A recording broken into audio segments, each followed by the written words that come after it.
رب اشرح لي صدري ويسر لي امري واحلل عقدة من لساني يفقهوا قولي یا بدیع العجائب بالخیر یا بدیع الحمد علیہ والصلاة علی آلہا اما بعد فقد قالا سبحانہ وتعالی فی قرآن المجید بسم اللہ الرحمن الرحیم ادعو الی سبیل ربک بالحکمت والموعظۃ الحسنہ وجادلہم باللتی ہی احسن ان ربک هو اعلم بمن ضل عن سبیلہ صلوات اللہ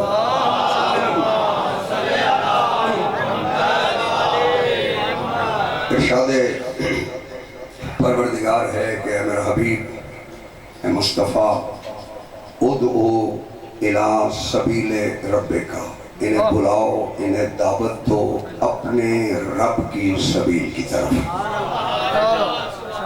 دعوت دینے کا انداز بھی پروردگار نے بتایا کہ میرا مصطفیٰ جب سبیل کی دعوت دینی ہے بالحکمت بڑی دانائی کے ساتھ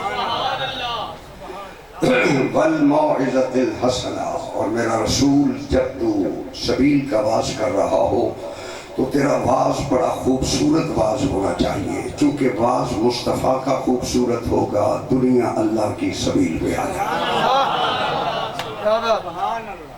وَجَادِلْهُمْ بِالَّتِي هِيَ أَحْسَنُ میرا مصطفیٰ اگر کوئی اس بارے میں تجھ سے مجادلہ کرتا ہے جھگڑا کرتا ہے میرا مصطفیٰ تو نے اس سے جھگڑنا نہیں ہے بلکہ احسن لہجے میں اسے سبیل کی دعوت دے ان ربک هو اعلم بمن ضل عن سبیلہ اللہ کہتا ہے میرا مصطفیٰ یقیناً تیرا رب بہتر جانتا ہے کہ کون کون اس کی سبیل سے ہٹا ہوا ہے توجہ فرمائے ان ربک هو اعلم بمن ضل عن سبیلہ اللہ کہتا ہے یقیناً تیرا پروردگار بہتر جانتا ہے کہ کون کون اس کی سبیل سے ہٹا ہوا ہے میرا مصطفیٰ پروردگار جب تو جانتا ہے کہ کون کون سبیل سے ہٹا ہوا ہے پھر مصطفیٰ سے اتنا اصرار کیوں ہے کہ حکمت کے ذریعے سے بولا واضح حسنہ کے ذریعے سے بولا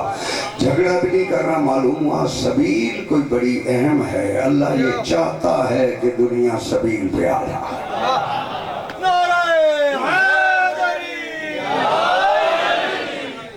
دنیا اس سبیل پہ آ رہا ہے یہ بات پروردگار نے قرآن میں کی ہے قرآن اللہ کی وہ مقدس کتاب ہے کہ جس میں کم از کم جو دائرہ اسلام میں داخل ہے وہ اس قرآن میں شک نہیں کرتا کیونکہ اگر مسلمان قرآن کی آیت میں شک کرے اس کی خلقت مشکوک ہو جاتی ہے لہذا پروردگار نے اس کلام کو لا ریب نازل فرمایا پروردگار نے اور بھی کتابیں نازل کی ہیں صحیفے نازل کیے ہیں پروردگار نے 114 صحیفے نازل کیے ہیں اور جو صحیفے نازل کیے ہیں وہ بھی اپنے پیغمبروں پہ نازل کیے ہیں گھبرائے تو نہیں بیٹھے نا اپنے پیغمبروں پہ نازل کیے ہیں اور پروردگار نے ہر صحیفے کو ہدایت بنا کر نازل فرمایا ہے چونکہ صحیفے بھی پروردگار نے نازل کیے ہیں لہذا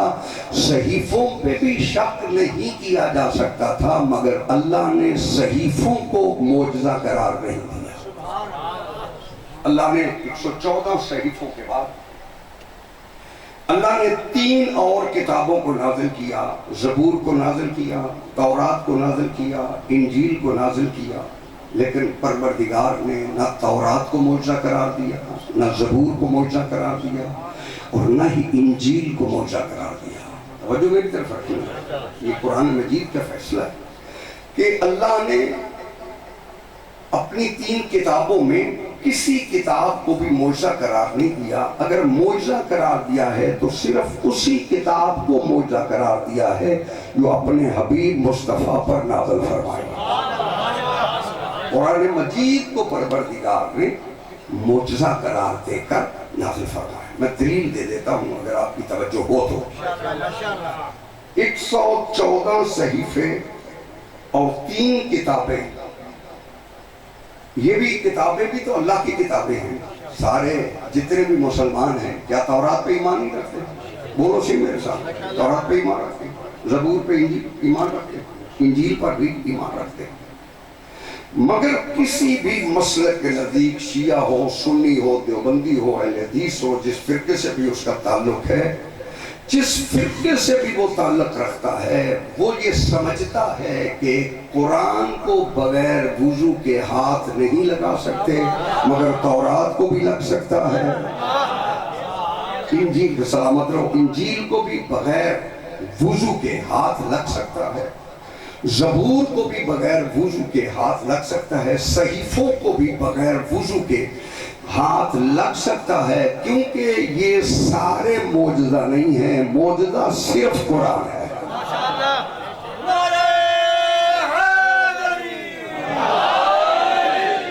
پروردگار نے 114 صحیفوں کے خلاصے کو پروردگار نے ان 3 کتابوں میں رکھا ہے، اور 114 صحیفے اور 3 کتابوں کے خلاصے کو پروردگار نے قرآن مجید میں رکھا ہے. اور پھر قرآن مجید کو پروردگار نے معجزہ قرار دیا ہے. جاگنا میرے ساتھ، میں ایک بات کرنا چاہتا ہوں. معجزہ اللہ نے صرف قرآن مجید کو قرار دیا ہے، اور پھر قرآن مجید یہ ساری 114 اور 3 کتابوں کے خلاصے کو قرآن میں رکھا ہے، اور پھر سارے قرآن کے خلاصے کو سورہ الحمد میں رکھا ہے. سبحان اللہ.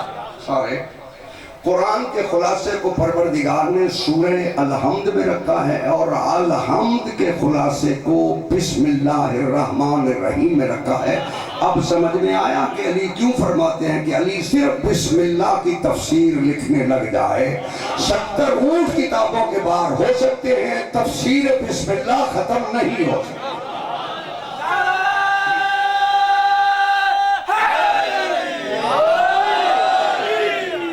اللہ نے یہ خلاصہ رکھا، پورے قرآن کا خلاصہ سورہ الحمد میں رکھا. الحمد کے خلاصے کو اللہ نے بسم اللہ الرحمن الرحیم میں رکھا، اور بسم اللہ الرحمن الرحیم کے خلاصے کو پروردگار نے بے میں رکھا، اور بے کے خلاصے کو پروردگار نے بے کے نقطے میں رکھا. اسی لیے علی فرماتے ہیں انا نقطہ تحت الباء، اس بے کے نیچے جو نقطہ ہے میں علی ابن ابی طالب ہوں. تجھے بسم اللہ سمجھ میں نہیں آئی، جس نے بسم اللہ اسے نقطہ بن کے بنایا ہے اس پر بحث کرتا ہے کہ علی کیسا ہے.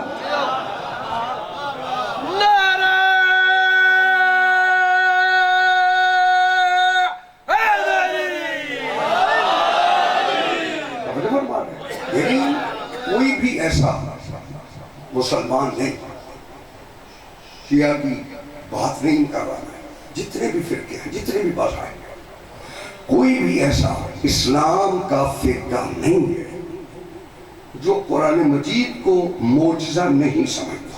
میں دلیل دے دیتا ہوں. قرآن مجید نے اسے معجزہ قرار دینے کے لیے پروردگار نے ایک اعلان کیا. اللہ فرماتا ہے قُلْ لَعَنِ اجْتَمَعَتِ الْإِنسُ وَالْجِنُّ عَلَىٰ أَن يَأْتُوا بِمِثْلِ هَٰذَا الْقُرْآنِ لَا يَأْتُونَ بِمِثْلِهِ. اللہ کہتا ہے کائنات کے جن اور انسان مل کر بھی میرے اس قرآن جیسا قرآن بنانا چاہیں تو نہیں بنا سکتے. اور جو بننا چاہیں یعنی قرآن جیسا قرآن بنانا چاہیں تو نہیں بنا سکتے.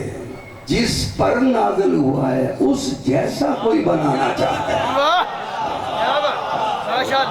نعرہ تکبیر، نعرہ رسالہ، نعرہ حیدری، منتر صلوات. اللہم صلی اللہ. ماشاءاللہ، بہت خوب، بہت خوب. میں اس قرآن جیسا قرآن بنانا چاہیں لا یاتون بمثلہ. اللہ نے چیلنج کیا ہے، خود فرمایا لا یاتون بمثلہ، یہ بنا ہی نہیں سکتے. پھر پروردگار نے کہا چلو پورا قرآن نہیں بنا سکتے، ان سے کہو فاتو بعشر سور مثلہ. میرے قرآن کی 10 صورتوں جیسی 10 صورتیں بنا دکھا. اور چلو میں معجزے کی تعریف بچوں تک پہنچا دوں. بزرگ کو میں نے کہا معجزے کی تعریف کیا ہے؟ معجزے کی تعریف یہ ہے کہ جو نہ ہو سکے اور پھر وہ ہو جائے. اس سے آسان تو میں کر نہیں سکتا، کیا بات؟ جو نہ ہو سکے جی جی اور وہ ہو جائے ہاں۔ وہ معجزہ ہے۔ کچھ بندے پریشان ہیں، میں دلیل دے دیتا ہوں۔ ڈوبا ہوا سورج پلٹ جی کے ہاں۔ نہیں آتا، سبحان وہ اللہ صحیح نہیں سکتا، اس سے قریب نہیں میں آپ کا ڈوبا ہوا سورج پلٹ کے نہیں آتا، جی ہاں۔ اگر کسی کی انگلی کے اشارے سے پلٹ آئے۔ وہ بول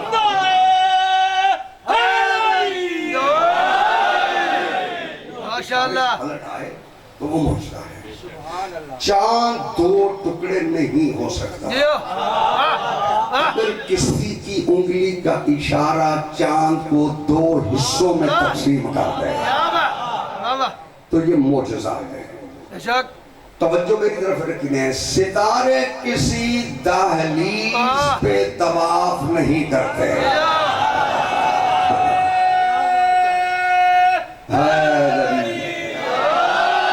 اگر در زہرہ پہ ستارے طواف کریں تو یہ معجزہ ہے۔ جاگنا میرے ساتھ، آگ کسی بدن سے رعایت نہیں کرتی، اگر ابراہیم علیہ السلام کے لیے گلزار ہو جائے تو یہ معجزہ ہے۔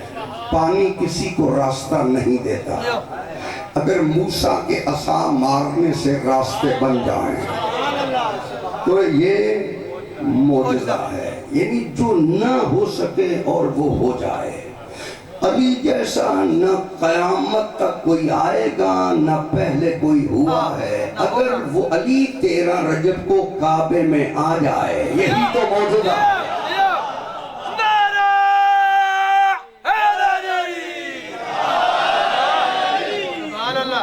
تو یہ معجزہ ہے، اور اللہ نے فرمایا فَأْتُوا بِعَشَرٍ صُوَرٍ مِثْلِهِ، جاؤ میرے قرآن کی 10 صورتوں جیسی 10 صورتیں بنا دے۔ نہیں بنی؟ اللہ نے کہا چلو 10 نہیں بنا سکتے، ان سے کہو ان کنتم فی ریب مما نزلنا علی عبدنا فَأْتُوا بِصُورَةٍ مِّن مِثْلِهِ، جاؤ اگر 10 نہیں بنا سکے نا تو جو میری سب سے چھوٹی صورت ہے، یعنی یہ قائد نہیں لگائی سورہ بقرہ بناؤ، نہیں، فَأْتُوا بِصُورَةٍ مِّن مِثْلِهِ، ایک صورت جیسی صورت بنا دیں۔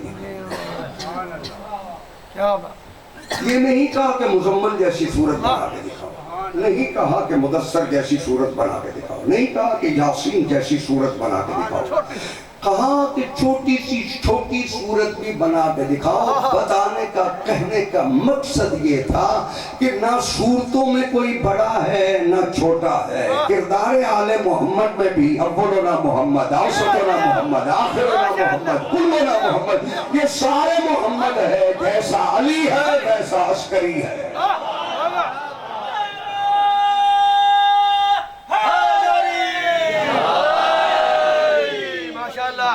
کیا بات معجزہ پیغمبر اکرم کو دیا، فرمایا توجہ، باقی نبیوں کو معجزے دی، لیکن جب نبی گئے معجزہ ختم۔ نوح علیہ السلام کی کشتی معجزہ تھی، اب کوئی کشتی بھی معجزہ نہیں۔ ہو میرا خیال ہے کوئی کشتی معجزہ ہے نہیں، ابھی نوح علیہ السلام کی کشتی معجزہ تھی۔ پروردگار نے جب اعلان کیا تو فرمایا وَاصْنَعِ الْفُلْكَ بِأَعْيُنِنَا وَوَحْيِنَا، لوگ کشتی بناؤ، ہماری آنکھوں کے سامنے بناؤ، ہماری وحی کے ساتھ بناؤ، کیونکہ کشتی بن رہی تھی نجات کی۔ اگر لکڑی کے تختوں کی کشتی بھی نجات کے لیے بنائی جائے وہ وحی کے سائے میں بنتی ہے اور اللہ کے سامنے بنتی ہے۔ اگر محمد مثل اہل بیتی کا مثل سفینۃ نوح، اگر وہ کشتی بنائے ان میں کوئی عیب دار نہیں آئے گا۔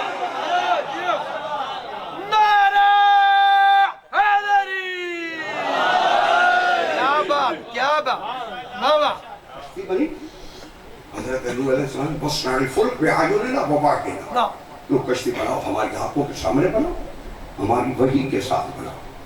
معلوم ہوا جو کشتی میں میخ بھی لگ رہی ہے وہ وحی کے سائے میں لگ رہی ہے، وہ اللہ کی نگرانی میں لگ رہی ہے۔ توجہ نہیں فرما رہا، وہ اللہ کی نگرانی میں لگ رہے بے ہیں، شک وہ اللہ کی وحی میں لگ رہی ہے۔ کیوں؟ اس لیے کہ جو اس میں بیٹھے گا وہ نجات پا جائے گا، اس سے نہیں پوچھا جائے گا تو کیا کر کے آیا ہے۔ سبحان اللہ سبحان اللہ مسلمان اپنی شیعہ سنی اپنی تفسیریں کھولے، من رقب رجا، جو بھی سوار ہو گیا،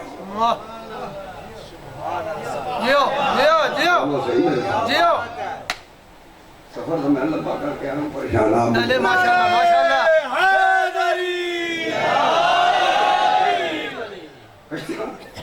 من رقب، جو سوار ہو، یہ الفاظ میرے تو نہیں ہیں، نو قرآن جو سوار ہو گیا جو ہو گیا، اس سے نہیں پوچھا تیری ذات کیا ہے، واہ سبحان اللہ، اس سے نہیں پوچھا تیرے عمل میں قضا کس کی ہے، توجہ میری طرف فرق نہیں ہے۔ فرمایا جو بیٹھ جائے اس کشتی میں اس سے کچھ نہیں پوچھا جائے گا۔ معلوم ہوا نجات کا دار و مدار عمل پہ نہیں ہے، عقیدے پہ ہے۔